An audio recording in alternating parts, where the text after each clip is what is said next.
first you said you were busy, and your sister pointed out that you were busy playing FIFA. Is that what? Yes, it was COVID. The hair is important for a girl. Hey everybody, we're here with the ambassador, with Mateo and Maria from Vivicos in Madrid right now. Thanks for joining us. Thank you, Josh. So we have a question. You guys were born in Peru, Lima. in Lima, and then you live in Rome now. Yes, I live in Rome now for more than 10 years. And you then were recruited. How did that happen? So, I was working in Lima, always in tourism, and my sister was living here in Rome. Actually, the plan was that she needed to return to Lima. She was returning to Lima to work in the company of the family. But in a certain point, she called me and said, Mateo, I need you here in Rome. We have a big opportunity to run important monuments. And I was able to do it, so I came 3 years ago to Rome. Now, at first you said you were busy, and your sister pointed out that you were busy playing FIFA. Is that what? Yes, it was COVID, so we were locked down, and I was doing a lot of video games at home and working in some things at home because the tourism in Peru was stopped. Yeah. So I stopped to work in tourism, and I started to just have a little work and start to have a lot of time at home in Chico. And what exactly did you say? What's the pitch? So the thing is that, we work in many important monuments in Europe, and we need to buy all these tickets, and we were working a lot with the, during COVID was a hard moment for everyone in tourism, especially in the big monuments, such as Rome, for example, important city. And I asked him to help me with the ticketing area. So I asked him to join the ticketing team, actually in my side, only directly with me.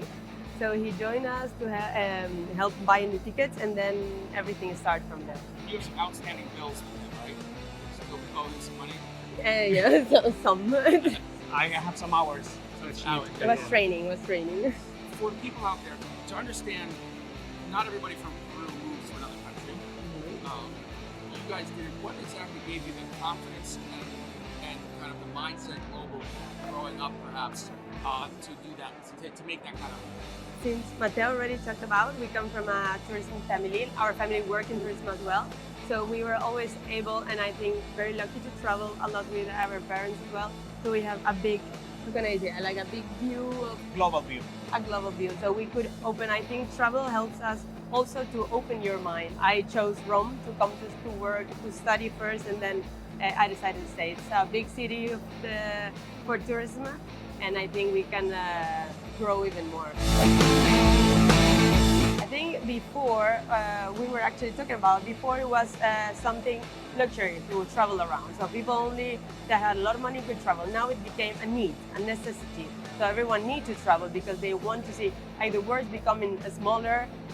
We are starting to connecting more, and this cuts a lot of boundaries. We were kids. It was 2006, and my mom had like a trip to Argentina.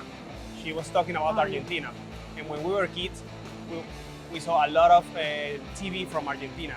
So for us, it was like a dream being in a plane, like we sit down in a plane 3 hours playing around. So I said to Maria, to my sister, hey, let's go in that plane and let's go to Argentina. What's gonna happen? We're with mom. So our mom took us to Argentina for like 1 week, Argentina and Uruguay, Montevideo.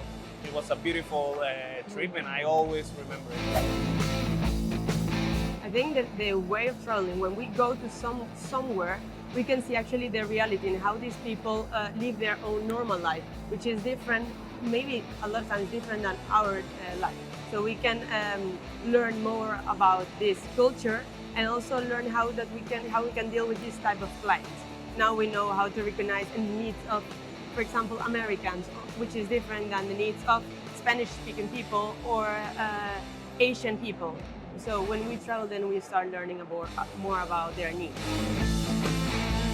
For example, I know some special for Spanish-speaking people. I work a lot with the Vatican museums, so we know, and also we talk to the guides, which is very important that with Spanish-speaking people, they want to know more about the popes, the religion, something that not always Americans want to know. They want to know more about the art, the culture. So this is some small difference. So, for example, we have the Italian. The Italian market is very, very difficult. Yes, but we need to have Italian market, and they are very into the real history. They want because what will happen, because they learn it in school against the American customer. You know, like the Italians, they want to know the real history. They can reject if the guide is saying something. And the Americans are more interested about like histories, like different histories about not only the true about what happened, but also what the people say, what the city says about the Pope and everything. Like the Italians want the real history, like how is in the book. They want to know what says the people about the day-to-day, what they say about the Pope, what they think about religion, like how Romans used to live, you know? But a Roman wants to know what they say in the books, you know? Because Right? That is true. I find myself doing the same thing. I want to know what people's reactions are to Pope versus just tell me 1543 what happened. actually, it's true, and we select, especially when we have an Italian group or French group, we select the guide. We don't put the same guide that we use. Even if all of them are professional guides and certified guides, we select especially the guide for an Italian group or for a Spanish group, because they want to know a different history. You know? They want to know the truth. They want to know what was said in the book and everything.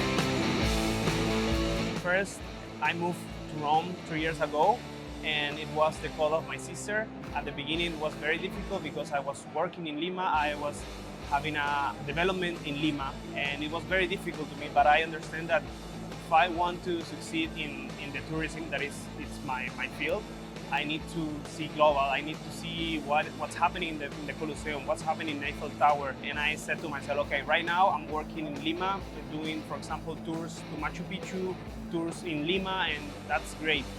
But I know if I run the Colosseum, that I know is one of the biggest monuments in the world, I can run whatever I propose in the world, because that's the field of the tourism. Then in 3 months, we jumped to Eiffel Tower. And Eiffel Tower is also one of the biggest, if it's not the biggest monument with ticket. So we said, okay, let's do that.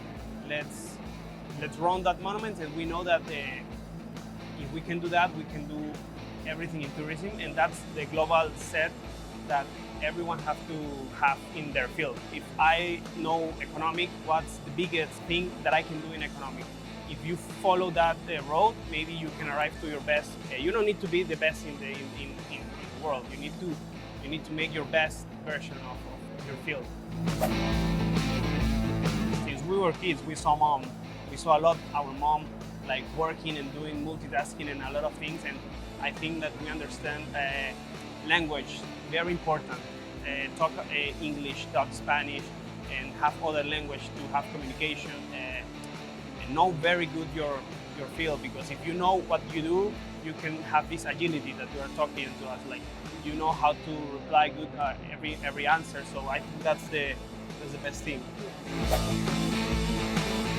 We are fans of fish food in Peru.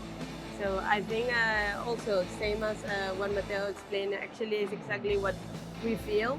Tourism is a big field. It's a huge area that we can, and now we are in this Congress, in Tour, where we can see every different country. It's very nice to talk to them, to have communication with other companies, to have a relationship with them. Thanks very much for joining for Lima Coast here for Ambassador, and just enlightening us a little bit about your very rich life, and we're looking forward to seeing where you go next. So thank you. Thank you very much. Thank you very much, Josh.